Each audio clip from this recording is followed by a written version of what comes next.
పల్నాడు జిల్లా గురజాల నియోజకవర్గంలో పోలింగ్ రోజు ఘర్షణలకు పాల్పడిన నిందితులను పోలీసులు అరెస్టు చేశారు. దాచేపల్లికి చెందిన 22 మంది వైసీపీ కార్యకర్తలను, తంగేడుకు చెందిన 11 మంది టీడీపీ కార్యకర్తలను పోలీసులు అదుపులోకి తీసుకున్నారు. వారిని నరసరావుపేట కోర్టులో హాజరుపరిచారు.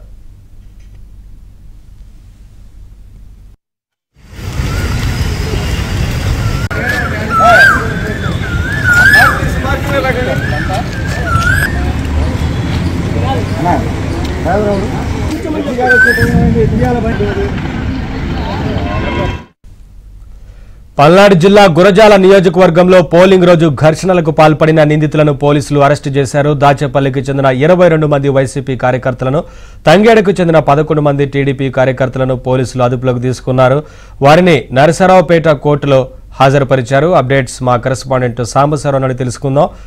సాంబశివరావు, దాచేపల్లిలో 22 మంది వైసీపీ కార్యకర్తలను అరెస్టు చేసినట్లుగా తెలుస్తోంది. మరొక వైపు తంగేడులో 11 మంది టీడీపీ కార్యకర్తలను కూడా అరెస్టు చేశారు కదా, ఏంటి వివరాలు? మొత్తంగా ఏం చెప్తా ఉన్నారు పోలీసులు?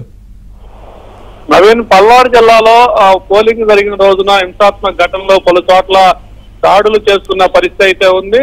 దీని నేపథ్యంలో పల్నాడు జిల్లా వ్యాప్తంగా కూడా పోలింగ్ అనంతరం కూడా 144 సెక్షన్ విధించి సిట్ బృందాన్ని ఒకటి ఏర్పాటు చేసిన నేపథ్యంలో పోలీసు అధికారులు అంతకు ముందు కేసులు నమోదు చేయని రాష్ట్రానికి ఉన్న పోలీసు అధికారులు సిట్ బృందం రంగంలో దిగిన తర్వాత హడావుడిగా ఘర్షణ జరిగిన ప్రతి చోట కేసులు నమోదు చేసి ఘర్షణలో పాల్గొన్న వ్యక్తులను కూడా ఐడెంటిఫై చేసి వాళ్ళని అరెస్ట్ చేసి రిమాండ్ పెడుతున్న పరిస్థితి అయితే ఉంది. ఇప్పటికే మార్చర్ల ఘటనలో కొంతమందిని అరెస్ట్ చేసి రిమాండ్ పెట్టిన నేపథ్యంలో ఇప్పుడు గురజాల నియోజకవర్గంలో పోలింగ్ రోజు జరిగిన అల్లర్లకు సంబంధించి 32 మందిని ఈ రోజు నర్సాపేట కోర్టులో పోలీసులు హాజరుపరిచారు. పోలింగ్ రోజున దాచేపల్లి మండలం తంగిడి గ్రామంలో పెట్రోల్ బాంబులు వేసుకొని గాలిలో కాల్పులు గొడవలు జరిగిన నేపథ్యంలో పోలీసులు గాలిలో కూడా కాల్పులు జరపాల్సిన పరిస్థితి అయితే ఏర్పడింది.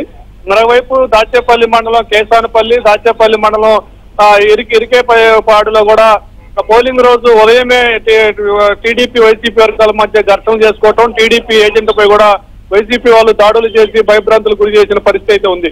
వీటన్నిటి నేపథ్యంలో ఆ రోజు జరిగిన అల్లర్లకు సంబంధించి వీడియో ఫుటేజ్ల ఆధారంగా కూడా ఆ గొడవల్లో పాల్గొన్న వారిని గుర్తించి అందుబాటులో ఉన్న వారిని అరెస్ట్ చేసి వారిని కోర్టులకు రిమాండ్ పెడుతున్న పరిస్థితి అయితే ఉంది. దీనిలో భాగంగా గురజాల నియోజకవర్గంలోని దాచేపల్లి మండలంలో తెలుగుదేశం పార్టీకి చెందిన 12 మందిని, వైసీపీకి చెందిన 20 మందిని కొద్దిసేపటి క్రితం నర్సాపేట కోర్టులో అయితే ప్రవేశపెట్టారు. వారికి మరి జడ్జి రిమాండ్ విధిస్తారా లేదా అనేది కూడా మరి కొద్దిసేపటికి అయితే సమాచారం వచ్చే అవకాశం ఉంది. Naveen, right, thank you Sambasivarao.